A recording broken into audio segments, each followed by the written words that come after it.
Olá, os companheiros da GPEC. É um prazer estar de volta a esta casa. Quero agradecer a Augusta pelo convite, né? E agradecer a equipe espiritual, regente desta casa, que nos acolhe com muito amor, com muito carinho. E antes de discorrermos o nosso tema, elevemos o nosso pensamento ao alto, né?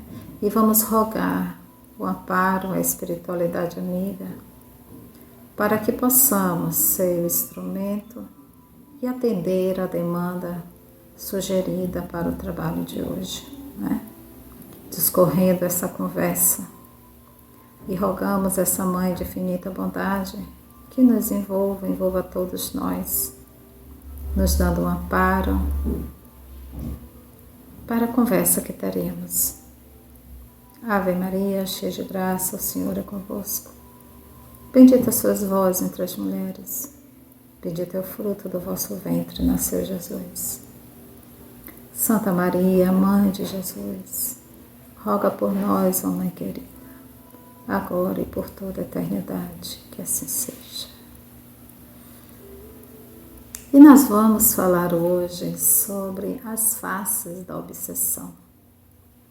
A obsessão é um fenômeno, né, que já acompanha a humanidade, né, durante todo o seu processo evolutivo. Mas foi com a chegada da doutrina espírita que nós passamos a compreendê-la, a entendê-la, né, a observar as suas características e as formas de como evitá-la, né? Mas para isso, Kardec trata isso com muito carinho, de forma muito pedagógica, né? No livro dos Médiuns, no capítulo 23, da obsessão, onde ele descreve todo esse processo e suas características, né? Então, precisamos conhecer, né? Mas antes de discorrermos sobre a obsessão, que é uma repetição de ideia, né? Precisamos lembrar que nós somos espíritos imortais, né? E que ao deixarmos o corpo, essa vida corpórea, a nossa vida continua. Então é bom que isso fique lembrado, fixado, né? Porque se nós temos uma boa conduta aqui, enquanto encarnado, nós continuaremos do outro lado, ou seja, né, na vida espiritual da mesma forma. E assim é o contrário. Se nós estamos com uma vida equivocada, desregrada, com muitos vícios, com sentimento de vingança, nós permaneceremos na vida espiritual da mesma forma, né? Há um processo, com o processo de reforma, reforma e arrependimento, é que nós poderemos modificar a nossa forma de conduzir, né? E para isso é que é importante e necessário a reencarnação, né? Para que nós possamos dirimir, né? Diminuir e ajustar, na verdade, né? Os nossos equívocos, né? Então, no livro dos Médiuns, no capítulo 23, né, Kardec discorre para nós o processo da obsessão, né? Lembrando, e é bom falar que esse fenômeno apresenta algumas características, né, diversificadas, né, que pode ser uma simples influência moral, sem danos, né, sem sinais exteriores que sejam perceptíveis, mas pode ter grandes perturbações, né, total das faculdades mentais, causando muito constrangimento, né? A obsessão, ela pode ocorrer de quatro formas, de quatro características, né? Ela pode ocorrer de um espírito desencarnado para um encarnado. Ela pode ocorrer de um espírito desencarnado para outro desencarnado. Também pode ocorrer de um espírito encarnado para um desencarnado. E o quarto, de um encarnado para outro encarnado. Então, precisamos observar os nossos pensamentos, né? Falar no início, quando nós dissemos, né? E lembramos que nós somos espíritos imortais e que a nossa vida continua, para a gente exemplificar bem, deixar bem claro o processo obsessivo, é dizer o seguinte: um espírito que tinha pensamentos de vingança, né? Um exemplo, né? E isso a gente encontra em várias obras espíritas, né? E no livro Ação e Reação tem o caso de Silas, né? Quem tiver acesso, dá uma lida, né? Porque é muito interessante, mostra bem esse processo obsessivo, né? Então, assim, uma pessoa que tem um sentimento de vingança, ao desencarnar, ele não vai mudar o pensamento e a forma dele conduzir a vida dele da noite para o dia, ou porque se livrou do desenvoltório corpóreo, né? Não. Ele, movido ainda pelo sentimento de vingança, ele vai buscar, ele vai procurar aquele a quem causou danos na vida dele, né? E como é que isso vai ocorrer? É o processo obsessivo, né? Primeiro, esse espírito ele vai assediar aquele que ele está na mira, vamos dizer assim.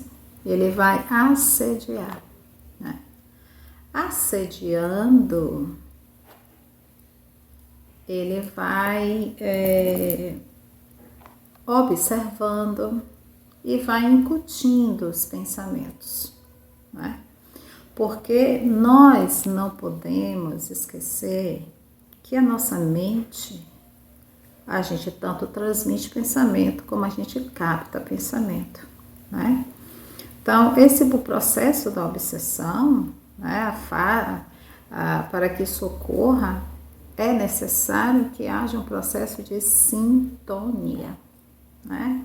Preciso estar sintonizado, eu preciso estar na mesma frequência vibratória, né? Por isso, a obsessão, ela é caracterizada por de três formas, de três maneiras. Ela pode ser uma obsessão simples, ela pode estar no processo de fascinação e o terceiro de subjugação. E aí é que nós vamos observar. Quando o espírito começa a assediar, né?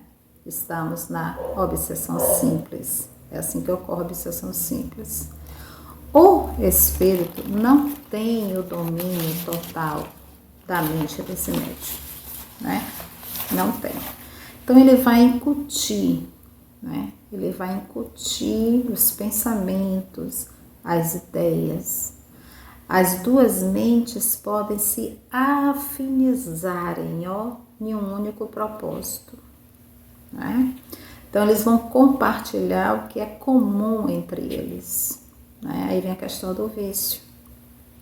Mas aí vem a pergunta 459 do Livro dos Espíritos, que nos diz que os espíritos nos influenciam muito mais do que a gente imagina e por muitas vezes nos dirigem.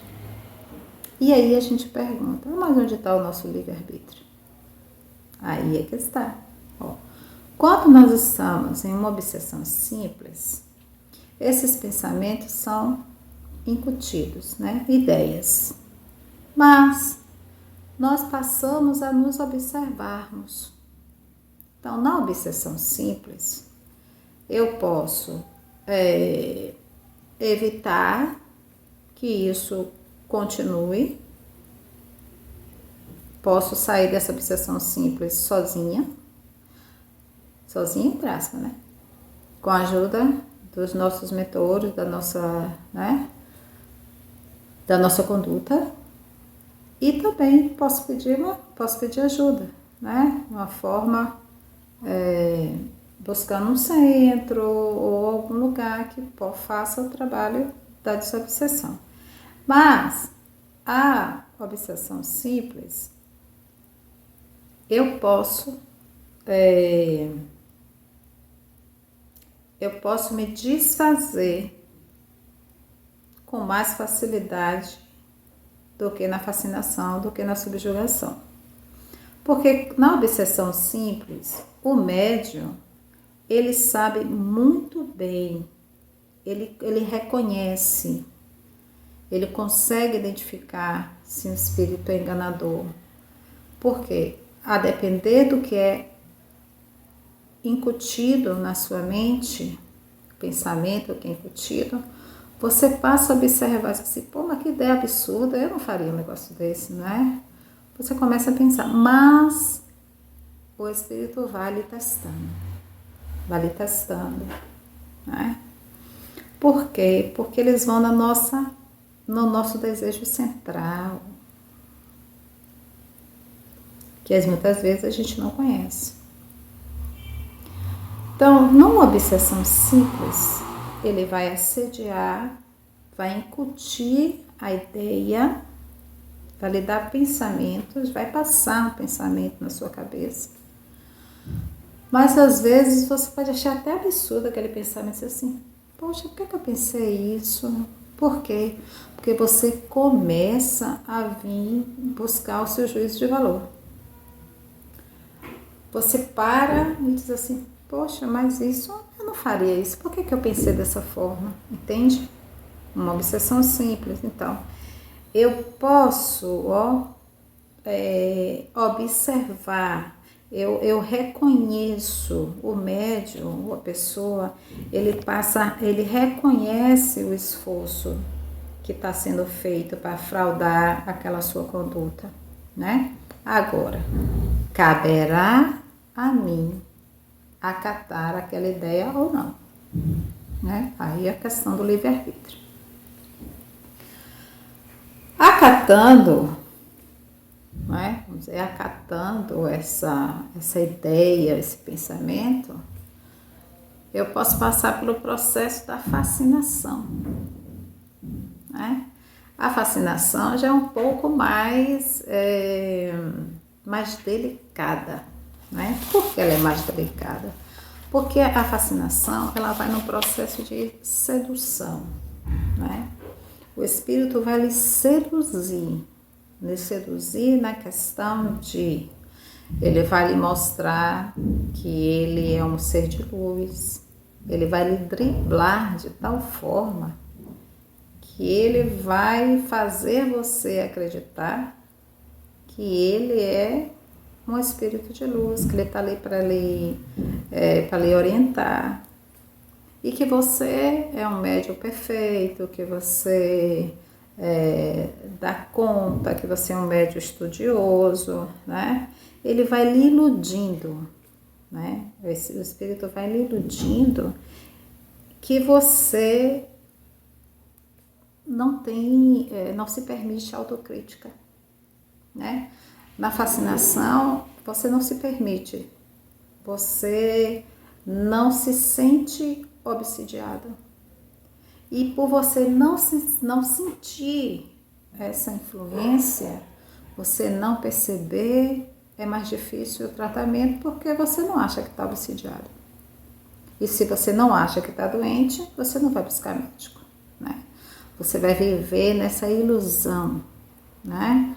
Você não se autoavalia e você não permite que outras pessoas lhe deem sinais, lhe deem orientação, lhe chamem a atenção para, né? Você acha que tudo aquilo é um absurdo, que as pessoas estão contra você, né? Por quê? Porque você está iludido. Você está iludido achando que aquele espírito é o espírito de luz e que você não erra. Pois bem, na fascinação, né, o espírito, ele deixa assim cego, né? Ele faz com que você acredite nas teorias, nas doutrinas mais absurdas, né? E você acredita como aquilo é verdade, né?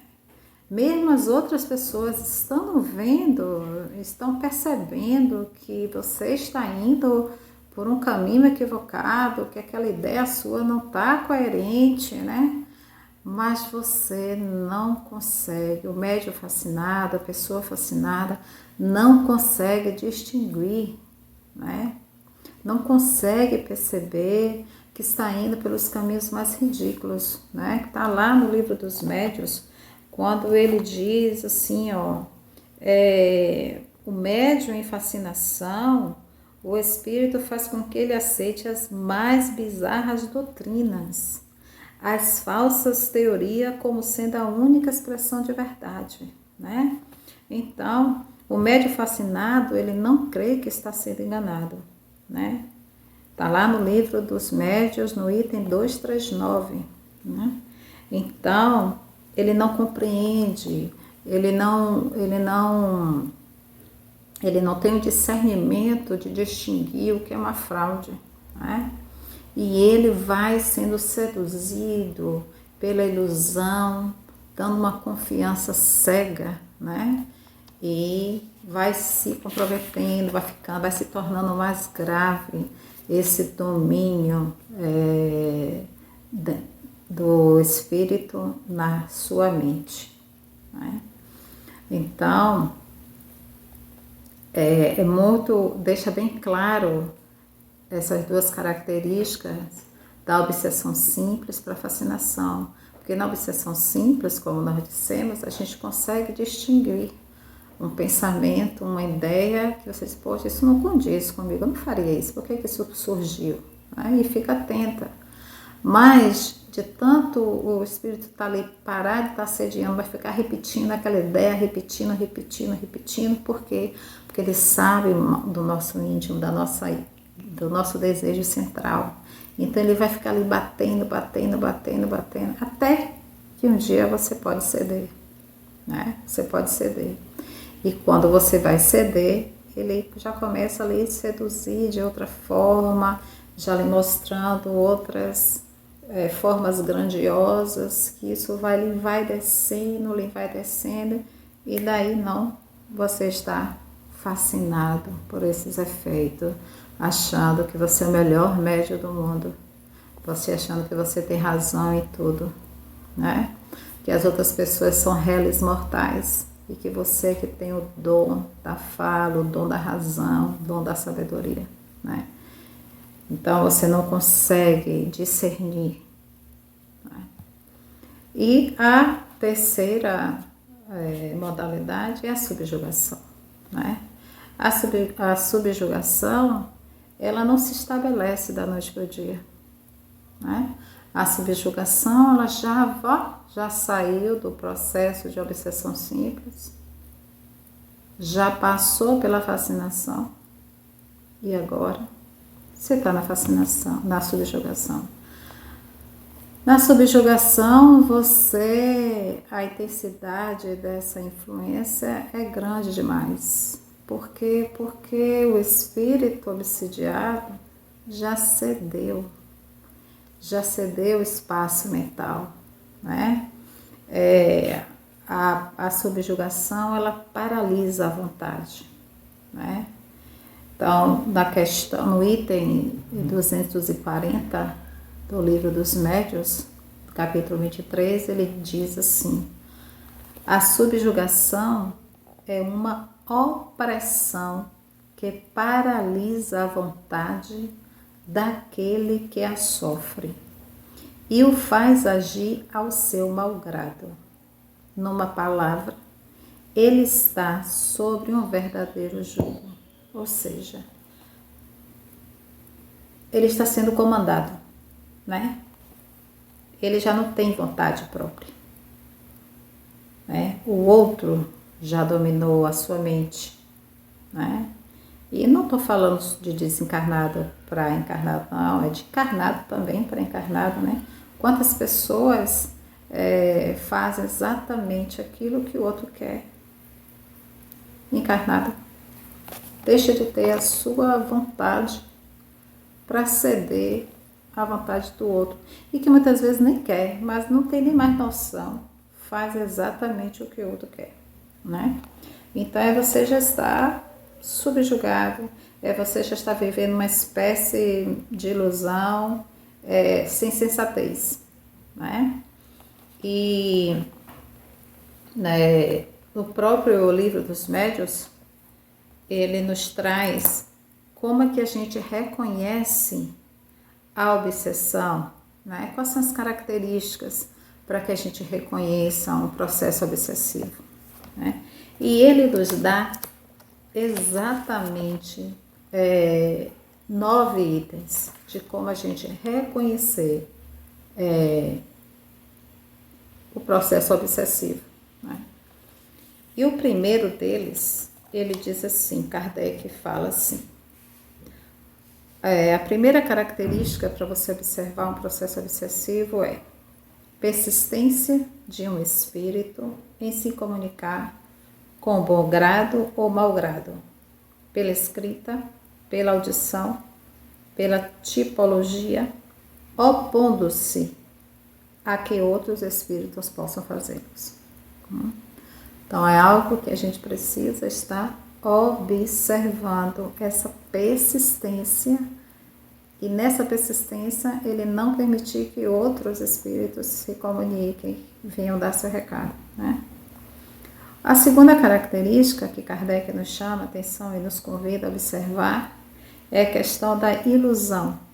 Ilusão que, não obstante a inteligência do médium, impede-o de reconhecer a falsidade e o ridículo nas comunicações que recebe.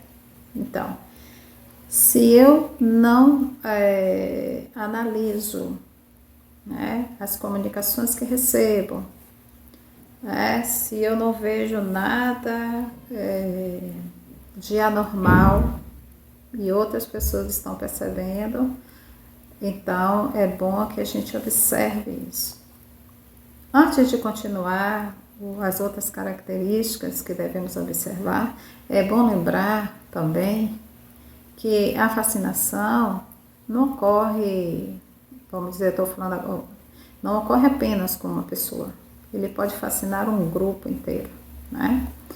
E a gente vê muito isso em alguns grupos mediúnicos, né? Então é bom que fique atento a essas características que Kardec nos convida a estudar, que está no capítulo 23, para evitarmos esses equívocos, esses assédios na nossa mente, né? Porque a obsessão, ela atua em algumas áreas, né? As áreas de atuação da obsessão, né? Ele atua no campo mental, no campo emocional, né? No campo emocional, no campo psicológico, no campo moral e no campo corporal, né? Então a gente vê bem isso, a começar primeiro pelo mental, que é o assédio do pensamento, a repetição da ideia. Então é tudo de mente para mente, mas lembrando que tudo é uma questão de sintonia. A obsessão ocorre se nós estivermos na mesma faixa vibratória, né? Porque se eu não estiver nessa faixa vibratória daquele que esteja incutindo uma ideia na minha cabeça, eu não vou acatar, então eu vou cortar, né? Então é bom que deixar bem claro isso, né? Tanto de encarnado para desencarnado e vice-versa, né? De encarnado para encarnado, uma pessoa quer porque quer que você faça aquilo, mas se você não quiser, você não faz, não é verdade? Porque você começa a observar, você pode, isso não tem nada a ver comigo, corta. Assim é de um desencarnado para com você, vem aquela ideia, né? Mas se eu não estiver na minha sintonia dele, ele não vai. Agora, se o meu desejo central, que ele descobre, estiver na mesma faixa dele, ou seja, eu posso até estar ali e estar ali guardadinho. Ele vai, ó, incutindo, tentando até que eu cedo. Por isso que é muito importante a gente estar renovando as nossas atitudes, né? Vendo a nossa conduta moral para evitar esses transtornos que pode acontecer com qualquer um de nós, viu? Ninguém está imune a isso não, né? Mas precisamos estar atentos.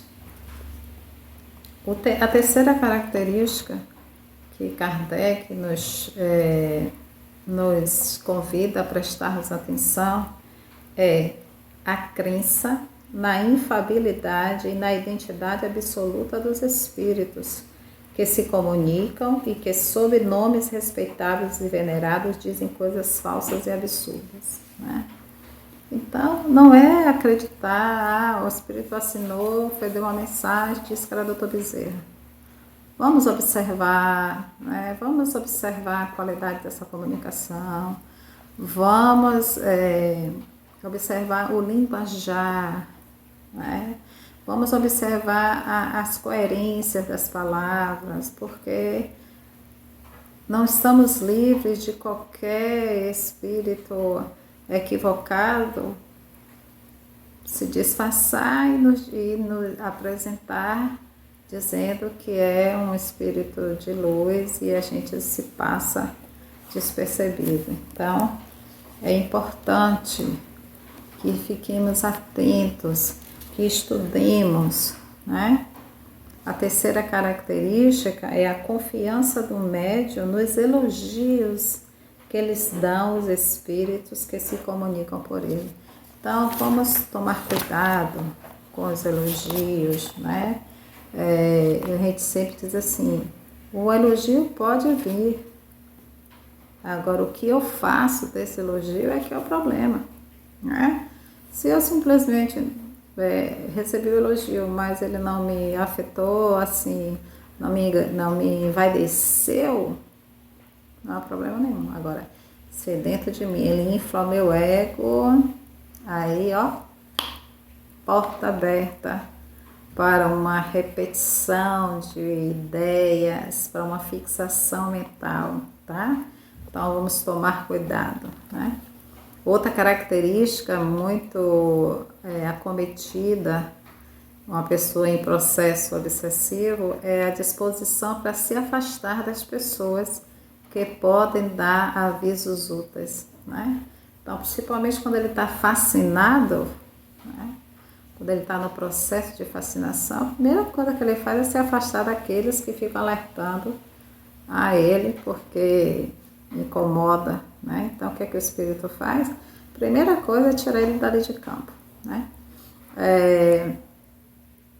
Uma vez eu estava assistindo uma palestra e eu vi bem Sueli, né? Nossa querida Sueli, ela dizendo, né? Que uma das artimanhas dos espíritos, uma pessoa que chega numa casa no processo obsessivo, tal, e assim,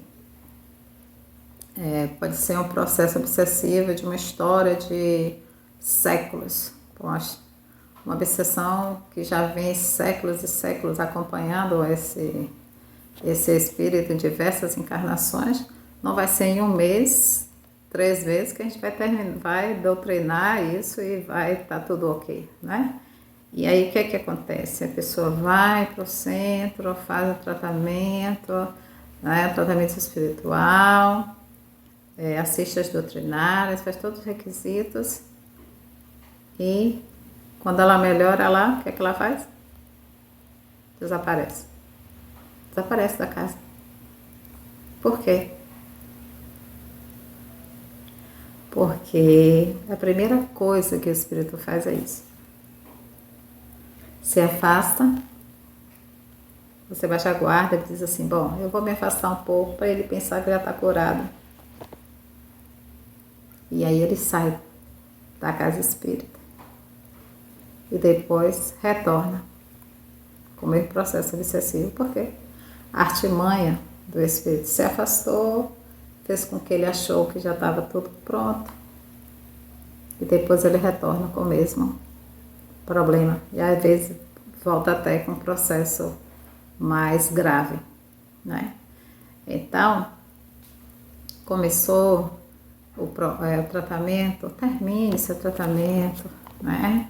Eleve a sua, modifique a sua forma de viver, né? A sua conduta, né? O seu comportamento, para não persistir naquela influência, né? Aquela influenciação do espírito na sua mente, fazendo com que você fixe uma ideia e vá passando por processos que lhe causem constrangimentos e dores, né?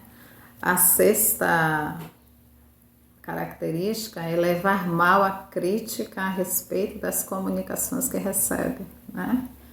Então, se a pessoa se melindra demais, o médium muito melindroso, opa, sinal de alerta, né? Acendeu já uma luzinha, é bom já ir observando. Isso não é só dentro do centro espírita não, minha gente, isso é no nosso cotidiano, porque todos nós somos médios, a gente não pode esquecer disso, né? Independente de nossa crença, nós estamos sendo intermediários, né? Olha os pensamentos, né? Olha as intuições, olha as ideias que surgem, os insights, né? Então tudo isso é para que a gente fique atento e lembrar que há algo além do que a gente vê, né? Necessidade incessante e inoportuna de escrever, né? Qualquer constrangimento físico dominado à vontade e forçando a agir ou falar a seu malgrado. Então, são características que a gente precisa observar e acender a luzinha para ir dando os devidos tratamentos, as devidas orientações para que isso não ocorra um processo, não saia de uma simples influência para um processo de fascinação e, quem sabe, subjugação, né? Então, são coisas que a gente precisa estar atento, né? Então,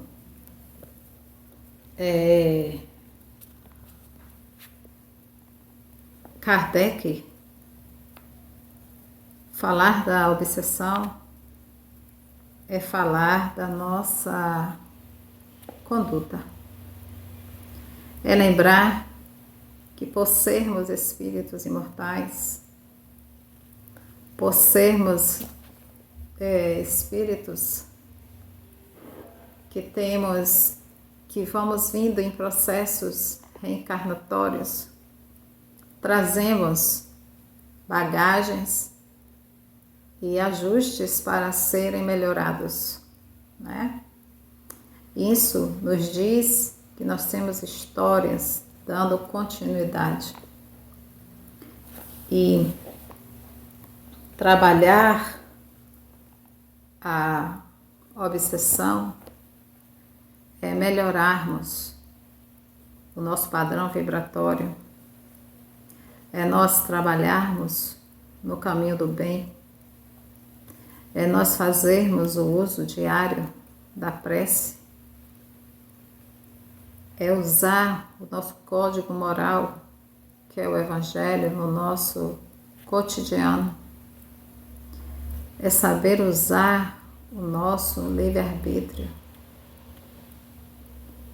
e, principalmente, educar os nossos pensamentos, porque a nossa mente é como uma estação de rádio. Se ela está bem sintonizada, você precisa estar bem sintonizada para escutar. Então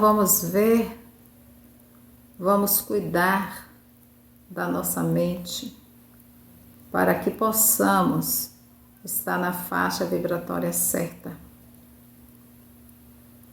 Porque todos nós temos os nossos ajustes a acertar, as nossas arestas a aparar. E para isso nós temos os nossos desafios. E um dos nossos desafios é a nossa reforma íntima. E trabalhar a nossa reforma, mudar a nossa conduta, respeitar o nosso livre-arbítrio, saber usar do nosso discernimento, é a gente aprender a evitar um processo obsessivo. Quando observar e se conhecer melhor, para aprender a discernir o que não é seu. Porque muitos pensamentos virão, muitas ilusões virão, e que podemos nos cair nessa rede.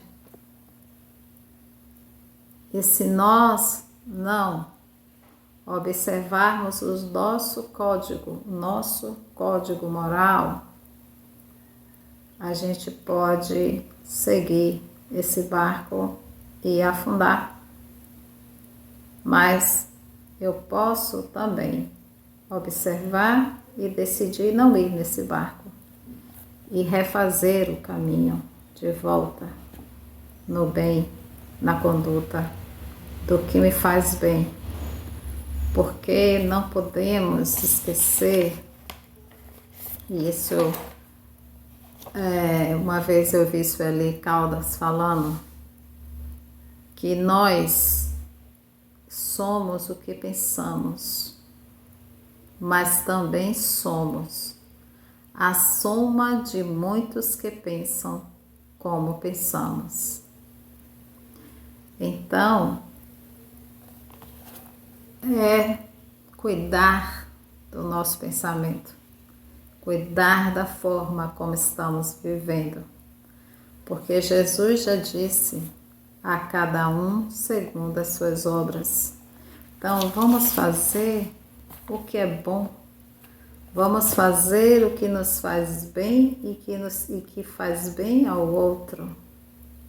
Vamos cuidar de nós com muito carinho, porque aqui somos representantes do amor divino e viemos para dar certo. E se viemos para dar certo, precisamos fazer um esforço maior e nos reformarmos. Evitar um processo obsessivo é cuidar da forma como eu estou pensando, como eu estou vibrando. Então vamos tomar cuidado quando pensarmos em alguém, não é? Porque o pensamento é energia. E se o pensamento é energia, se eu penso mal de alguém, eu desejo mal a alguém e essa pessoa não está, na hora que eu pensei, essa pessoa não estiver em uma boa faixa vibracional, ela pode captar aquilo que eu emanei. Então vamos emanar mais amor e menos ódio. Vamos emanar mais amor do que vingança. Vamos emanar mais amor do que posse no outro. Aí sim a gente evita esse processo. Vamos aprender a nos conhecer melhor, para melhor saber discernir o que é meu e o que não é, né? Não vamos nos envaidecer para não nos fascinar. para depois não ficarmos à mercê do outro sobre a nossa vida. Então, cuidemos de nós para aprendermos a cuidar melhor do outro, não é? Porque não podemos esquecer que um espírito equivocado que está ali nos influenciando, ele está precisando de ajuda também. Ele está doente, está movido ainda por um sentimento que só está aumentando as suas dores. Então vamos ter mais compaixão de nós para termos compaixão do outro, que assim se apresentar, né? Então, quando os pensamentos que são fora do nosso código de conduta surgir, oremos e elevemos o pensamento e vamos emanar amor para de onde veio aquele pensamento, né? Não vamos espantar enxotando, porque isso só piora. A pessoa está doente, está querendo carinho, está querendo um acolhimento, né? Então vamos nos acolher, vamos nos blindar, né? E só conseguimos blindar fazendo bem, fazendo uso da prece, né? E aí conseguimos emanar amor e podemos evitar maiores dores. Um beijo no coração de cada um de vocês. Sou muito grata à espiritualidade amiga. Sou muito grata a Augusta e a todos vocês aí do GPEC. Um beijo grande e até a próxima.